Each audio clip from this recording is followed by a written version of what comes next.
The roots of the equation 2x² minus 6x plus 7 is equal to 0 are.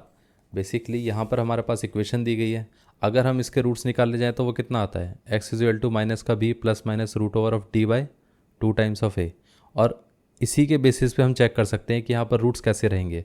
अब देखिए d कितना होता है, which is b² minus 4ac minus 4ac, तो ये कितना आ जाएगा, ये आ जाएगा b की वैल्यू कितनी थी माइनस का 6, इसका स्क्वायर हो गया माइनस का 4 टाइम्स ऑफ a कितना है 2, और यहाँ पर c कितना है 7, तो ये कितना आ जाएगा, ये आ जाएगा 36 माइनस ये कितना आ गया 6, यहाँ पर ये कितना था 8 इंटू 7 कितना था 56, तो ये कितना आ जाएगा माइनस का 20। अब आप एक चीज़ खुद सोचिए कि d अगर नेगेटिव है तो इसके रूट्स रियल तो कभी हो नहीं सकते हैं, इतना क्लियर है।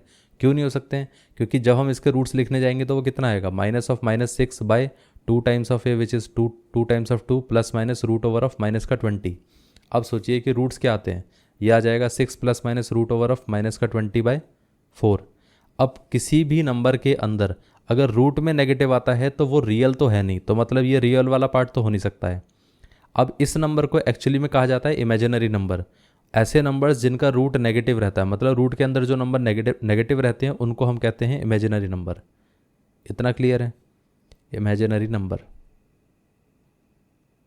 ये चीज़ आप 11th क्लास में पढ़ोगे, लेकिन यहाँ पर क्या है कि ऑप्शन में इमेजिनरी दे रखा था, इसलिए मेरे को आपको ये भी पार्ट बताना था। इतना क्लियर है, तो यहाँ पर हम क्या कर सकते हैं, आंसर क्या रहेगा, ऑप्शन डी इमेजिनरी।